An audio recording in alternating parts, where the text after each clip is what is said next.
अस्सलाम वालेकुम viewers, rich Pakistan का नया एपिसोड लिए मैं हूं आपका मेज़बान अब्दुल रहमान। आइए डिस्कस करते हैं आज की दो इंटरेस्टिंग न्यूज़। जनूबी वज़ीरिस्तान में मिलने वाले गैस के नए ज़खायर में बड़ी डेवलपमेंट हुई है। एक ही कुएं से तीसरी गैस डिस्कवरी हुई है।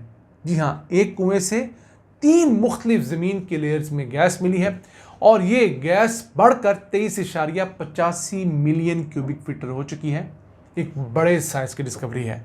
इससे आपसे डिस्कस करेंगे और बताएंगे कि मज़ीद इस फील्ड में क्या हो रहा है और अब खैर पख्तूनख्वा हुकूमत जिन इलाकों में गैस निकल रही है वहाँ पर मुकामी कमीशंस बना रही है, मुकामी लोग उसमें इन्वॉल्व हैं ताकि इन गैस और ऑयल फील्ड से आने वाली रॉयल्टी उन तहसीलों के अंदर, उन अजला के अंदर खर्च हो, उन लोगों की ज़िंदगियाँ बेहतर हों। इसके अलावा आज की दूसरी खबर, पाकिस्तान में दुनिया के अंदर सबसे ज़्यादा ग्लेशियर्स की तादाद गिनी गई है। साउथ और नॉर्थ पोल के अलावा पाकिस्तान दुनिया का वाहिद मुल्क है जिसके पास सबसे ज़्यादा ग्लेशियर्स हैं। इनकी तादाद 13,007 रिकॉर्ड कर ली गई है और ये पाकिस्तान समेत इंडिया के बहुत सारे इलाकों में बसने वाले 30 करोड़ से ज़्यादा लोगों की 70% पानी की ज़रूरियात पूरी कर रहे हैं। इस अहम खबर को आपसे डिस्कस करेंगे और बताएंगे किस तरह हम इस चीज़ को अपने बेनिफिट में इस्तेमाल करके अरबों डॉलर्स कमा सकते हैं। लेकिन पहले चलते हैं आज की सबसे अहम खबर की तरफ। माड़ी एनर्जीज़ ने फरवरी 2025 के अंदर एक कुआं खोदा, स्पिन वेल 1। उसके अंदर पहली डिस्कवरी हुई, यानी कि पहली जो रॉक लेयर थी उसमें डिस्कवरी हुई। 12.96 मिलियन क्यूबिक फिट गैस वहाँ से हासिल हुई। फिर उससे नीचे मौजूद दूसरी रॉक फॉर्मेशन में भी एक और डिस्कवरी हुई, वहाँ से ये बढ़कर 20 मिलियन क्यूबिक फिट गैस होगी। अब तीसरी रॉक फॉर्मेशन उसी एक कुएं के अंदर जो मौजूद थी वहाँ से भी गैस मिली है। तो ये गैस एक कुएं से बढ़कर 23.85 मिलियन क्यूबिक फिट हो चुकी है। एक बहुत बड़ी डिस्कवरी इसको हम कह सकते हैं। इसके साथ साथ इसी वेल से 122 बैरल तेल यौमिया भी हासिल की जा रहा है। जो नाज़रीन हमें प्रॉपर फॉलो नहीं करते उनकी इन्फॉर्मेशन बताते चलें कि ज़मीन के अंदर मुख्तलिफ लेयर्स होती हैं और मुख्तलिफ लेयर्स के अंदर तेल और गैस हो भी सकता है और नहीं भी होता। मोस्टली होता है कि एक जगह पर ड्रिल करें तो एक ही लेयर के अंदर तेल या गैस मिलता है। लेकिन पाकिस्तान के अंदर ये जनूबी वज़ीरिस्तान ऐसा इलाका है जहाँ पर आपको एक से ज़्यादा लेयर्स में भी तेल और गैस मिल रहा है। ऐसे तो हम आपको नहीं बताते कि ये जो हमारा जनूबी वज़ीरिस्तान और पूरा जो फाटा का एरिया है यहाँ पर तकरीबन 8 से 10 ट्रिलियन क्यूबिक फिट गैस के ज़खायर का तखमीना है। इसके अलावा 2 बिलियन बैरल के रिजर्व्स का भी एस्टिमेट इस इलाके में लगाया गया है। तो आज से पिछले साल शिवा वेल दिख था, उसमें भी 2 फॉर्मेशंस के अंदर तेल और गैस मिले थे। यहाँ पर 3 रॉक फॉर्मेशंस के अंदर तेल और गैस मिले हैं। एक ही कुआं खोदा, उसमें से 3 लेयर्स के अंदर तेल और गैस मिले हैं। ये अल्लाह ताला की तरफ से दी हुई एक बड़ी नेमत है। इस एक कुएं की वजह से माड़ी पेट्रोलियम के जो स्टॉक्स हैं उसमें 7 रुपये का इजाफा हुआ है और उनका एक शेयर बढ़कर 691 रुपये का हो चुका है। देखिए किस लेवल की अल्लाह ताला ने हमें ज़मीन दे रखी है। लोग 3 कुएं खोद कर जितनी गैस लेते हैं, हमें अल्लाह एक कुएं से उतनी गैस दे रहा है, लेकिन फिर भी हम उतनी मेहनत नहीं कर रहे जितनी हमें करनी चाहिए। क्यों? हमारी नीयतें नहीं हैं, हम दीगर मसाइल में फंसे हुए हैं। इन कामों के लिए आपको पॉलिसी ठीक करनी पड़ती है, हालात बेहतर करने पड़ते हैं, इंटरनेशनल इन्वेस्टमेंट लानी पड़ती है। यहाँ पर अमन व अमान होगा तो बाहर की कंपनियाँ आएंगी, लोकल कंपनियाँ खुल के काम करेंगी तो लोगों को फ़ायदा होगा। एक अच्छी डेवलपमेंट देखने में आ रही है। खैर पख्तूनख्वा ने फ़िलहाल वज़ीरिस्तान के इलाके में जहाँ डिस्कवरी हुई है वहाँ पर एक 13 रुकनी सूबाई कमीशन बनाया है जिसमें वहाँ के MNA, वहाँ के MPA, वहाँ के जो मुख्तलिफ लोग हैं, फिर वहाँ पे सिक्योरिटी फोर्सेस के लोग, ये तमाम शामिल हैं। ये जो वहाँ से रॉयल्टी आएगी तेल और गैस की फील्ड से वो उन इलाकों में ख़र्च करेंगे। ये बहुत ज़रूरी है।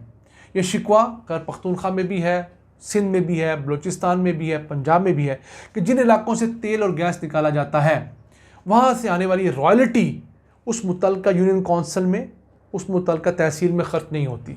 सूबा ऊपर ऊपर ही उसको हज़म कर लेता है या कर्ज़ों की अदायगी के अंदर उसको ज़ाया कर दिया जाता है। तो अगर ये कमीशन वाला फार्मूला कामयाब रहता है, उम्मीद करते हैं होगा, क्योंकि मुकामी लोग इसमें इन्वॉल्व हैं, मुकामी सूबाई या कौमी असम्बली के मेंबरान इसमें शामिल हैं, तो वो फोर्स होंगे लोगों की तरफ से कि वहीं पर डेवलपमेंट वर्क हो, पीने का पानी मिले, सीवरेज का मामलात मिले, स्कूल, कॉलेजेस, यूनिवर्सिटियाँ, अस्पताल, तमाम चीज़ें बेहतर हों। तो ये अच्छा ट्रेंड है, इसको पूरे मुल्क में चलना चाहिए। और हमारे बलोच भाई जो शिकवा करते हैं उनका शिकवा भी दूर हो सकता है, हमारे सिंधी भाइयों का शिकवा दूर हो सकता है, पंजाब का जो अपर रीजन है जहाँ पर तेल और गैस मिलता है वहाँ पर बेहतरी आ सकती है, और खैर पख्तूनख्वा तो ऑब्वियसली है ही है।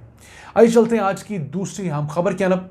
पाकिस्तान में दुनिया के सबसे ज़्यादा ग्लेशियर्स रिकॉर्ड किए गए हैं।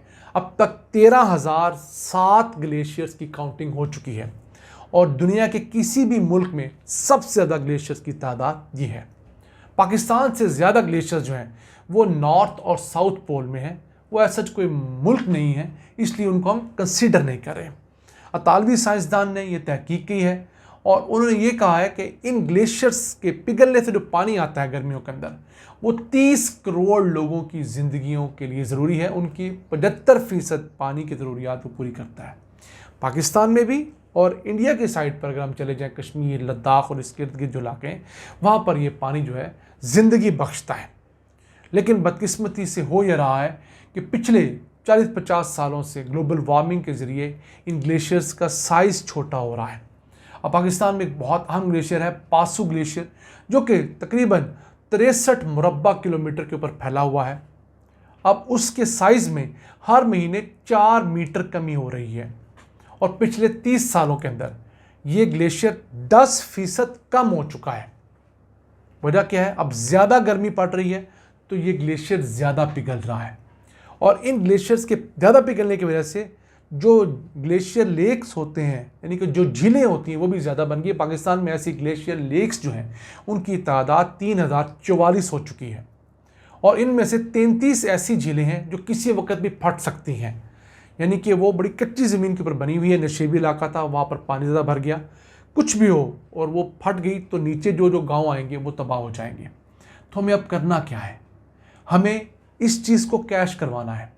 हमें ये चीज़ पूरी दुनिया में जाके बेचनी है। जिस तरह ब्राज़ील दुनिया को जाके बताता है जी कि उसके पास लंग्स ऑफ द वर्ल्ड है, अमेज़न का जंगल है, दुनिया उनको फंड करती है इस जंगल को महफूज करने के लिए। हमें ये ग्लेशियर्स लेके दुनिया को बताना होगा कि जनाब हमारे पास दुनिया में सबसे ज़्यादा ग्लेशियर्स हैं, हमें इनकी हिफाजत करनी है, हमें इन्हें परवान चढ़ाना है, इनको मज़ीद बेहतर करना है। तो उसके लिए हमें फ़ंड्स चाहिए, और फंड्स दूसरा टेक्निकल सपोर्ट दुनिया भर से अगर हम लेंगे तो इस इलाके के अंदर लोगों की ज़िंदगियां बदल सकेंगी, इन ग्लेशियर्स को महफूज कर सकेंगे, इनका एरिया बढ़ा सकेंगे। क्योंकि सर्दियों में ग्लेशियर्स का एरिया बढ़ता है, जब गर्मियाँ आती हैं तो पानी यहाँ से निकलता है, बर्फ़ पिघलती है, और वही पानी हमारे दरियाओं में आता है। फिर कुछ बारिशों का पानी अल्लाह ताला हमें दे देता है, तो दरियाओं में आने वाला पानी इन 2 सोर्सेज से हमारे पास आता है। तो अगर ये ग्लेशियर्स होंगे तो ही हम आगे ज़िंदगी गुजारेंगे, क्योंकि कुछ सालों में बारिशें होती हैं, कुछ में नहीं होती। तो खुश्क साली के अंदर जो पानी आ रहा है वो इन्हीं ग्लेशियर्स के पिघलने का आ रहा है। तो अगर खुदा न खास्ता इनका साइज़ छोटा हो गया, बारिशें ना हुई, तो हम तो कैद साली से, खुश्क साली से मर जाएंगे। नाज़रीन, ये था आज का एपिसोड। हमें उम्मीद आपको पसंद आया होगा। अपनी सजेशंस, अपनी आरा से हमें आगाह रखा करें। अपने मेज़बान अब्दुर्रहमान को इजाज़त दीजिए। अल्लाह ने के बाद।